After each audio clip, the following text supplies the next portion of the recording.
అమ్మా వద్దమ్మా, అలా కన్నీళ్లు పెట్టద్దు. ఒక కంట రక్తాన్ని, ఒక కంట కన్నీటిని కురిపించి నువ్వు సాధించాలనుకున్నది నేను సాధిస్తానమ్మా. ఏ శిక్ష నుంచి బసవప్ప తప్పించుకున్నాడు ఆ శిక్ష వాడు అనుభవించేలా చేస్తాను. ఒకవేళ వాడు న్యాయానికి సమాధి కడితే వాడి సమాధి నేను కట్టిస్తానమ్మా. చూడమ్మా, అమ్మ ఎట్టుంటదో, అమ్మ చేత్తో గోరు ముద్దలు ఎడితే ఎట్టుంటదో, అమ్మ ఒళ్ళో ఆదమరిచి నిద్రపోతే ఎట్టుంటదో, ఎర్రకండ పెరిగాడమ్మా నా మనవడు. ఆ బసప్పగాడి మీద కడుపు మంట తగ్గించుకుని కన్న బిడ్డ మీద ప్రేమ చూపించు.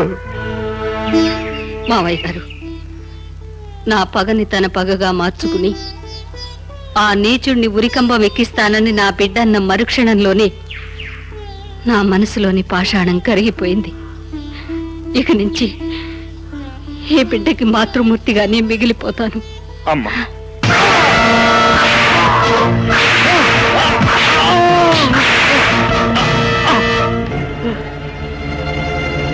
బాబు గారు, బాబు గారు, నేను నా భార్యను చంపాలని చూశాను, కానీ ఆ బోసుగాడు. అది ఎవరి మూలంగా బతికింది అన్నది కాదు ప్రశ్న. దాన్ని నువ్వు చంపకపోవడం వల్ల అది కోర్టుకొచ్చే కనకమాలక్ష్మ శ్రీకాంత్ కూతురేనన్న నిజాన్ని చెప్పింది. నీ అసమర్థత మూలంగా ఆస్తి దానిదో మాదో తేలే వరకు ఆస్తి కోర్ట్ హ్యాండ్ ఓవర్ ఉంటుంది.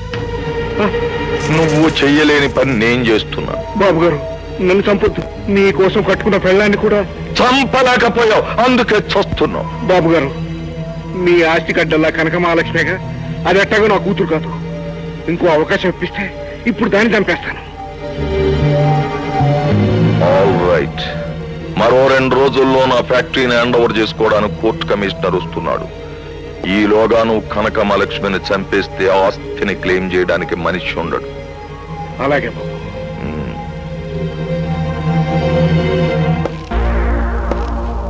శోభనాద్రి, ఈ కొండయ్య తప్పించుకోకుండా నీ మనుషుల్ని ఏర్పాటు చేయి. ఏమిటి ఆలోచిస్తున్నావు? ఎక్కడ పుట్టి ఎక్కడ పెరిగి ఎక్కడికి చేరను అని తలుచుకుంటే అంత అయోమయంగా ఉంది. నాన్న వాళ్ళు నీకు దూరం అయినా నేనున్నా. కోటీశ్వరుడు కూతురుగా నిన్ను పూలబాట మీద నడిపించలేకపోయినా ఖబర్దార్ కనక మహాలక్ష్మిలా నా గుండెల్లో దాచుకుంటాను.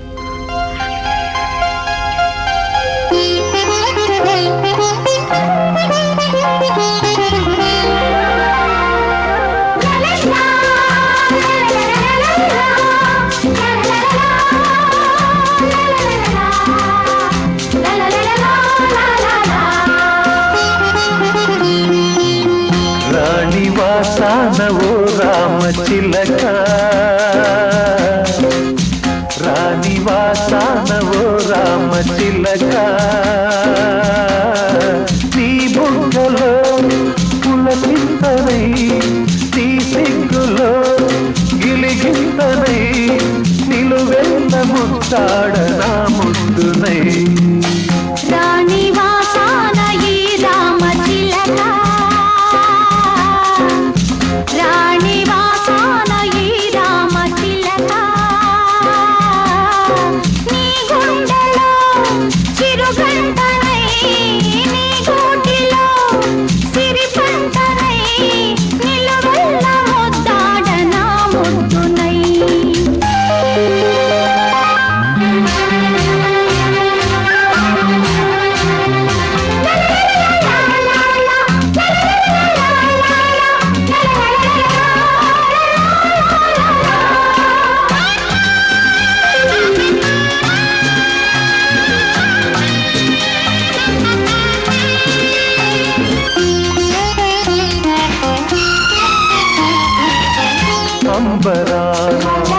సంబరాల పందిరల్లాను నీకై, అందమైన అందలంగా వేశాను నీ రాకకై.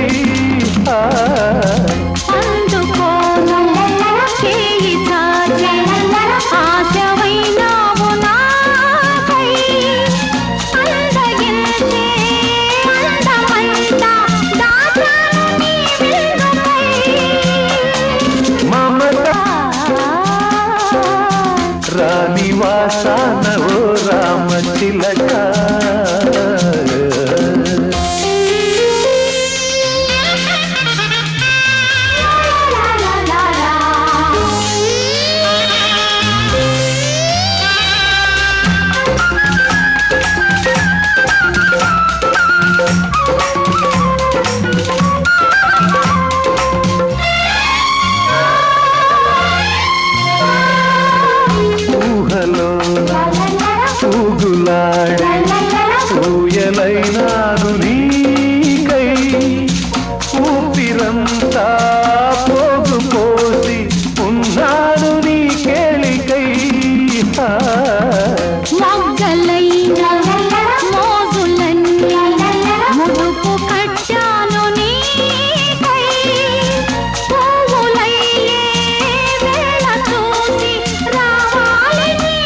చిలక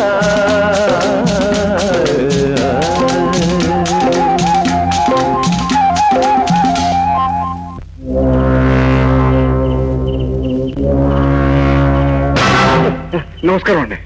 దండాలు దశకాలు సరే, ఏడకెందుకు వచ్చా? మస్కా కొట్టడానికా? నా కూతురు కోసం వచ్చాను. ఇంకా నీ కూతురు ఏందయ్యా? కోర్టు కాదన్నాక ముళ్ళు కర్రీ ఇచ్చానంటే 30 రోజులు పడకేస్తావు. మరి అదిగల్లు వెళ్ళేసా వెళ్తావా? ఏ చేయమంటావా? అనేమనుకో. నీకు తెలవదమ్మా, చేలో కలుపు చెప్పులో ముళ్ళు ఎట్టాటియో సేటు చేసే ఇల్లు అట్టాటోళ్ళే. ఇలా నమ్మకూడదా? ఏమండి, నేనేం కనకమహాలక్ష్మి ఆస్తి కోసం ఆశపడటం లేదు. సమాధి దగ్గరికి వెళ్లి దీపం వెలిగించబోతుంటే నేను చేసిన పాపం గుర్తుకొచ్చింది. ఏ చేతులతో ఇన్నాళ్ళు నా భార్యను హింసించానో ఆ చేతులతో దీపం వెలిగిస్తే తన ఆత్మకు శాంతి ఉండదు. అందుకే కూతురుగా నా కూతురు కోసం వెతుకుంటూ ఇక్కడికి వచ్చాను. అమ్మా లక్ష్మి, ఒక్కసారి సమాధి దగ్గరికి వచ్చి కడసారిగా దీపం వెలిగించమ్మా. ఒరా పెళ్ళాం సత్యగా నీకు బుద్ధి రాల. ఎల్లమ్మా ఎల్లు. ఈడి కోసం కాకపోయినా ఆ దేవత కోసమైనా ఎల్లు వెలిగించాల. ఎల్లమ్మా ఎల్లు ఎల్లు ఎల్లు. తీసుకెళ్ళా రామ్మా.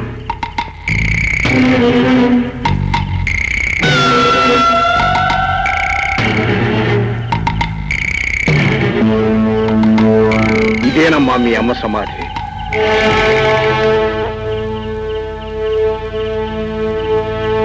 దీపం వెలిగించమ్మా.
ఒరే మనోడా, ఇసం తాగెక్కి సచ్చెట్టున్నాడు. రా ఇట్రా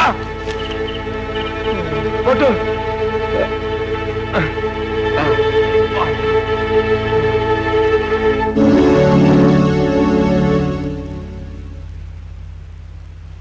don't worry, he will be all right.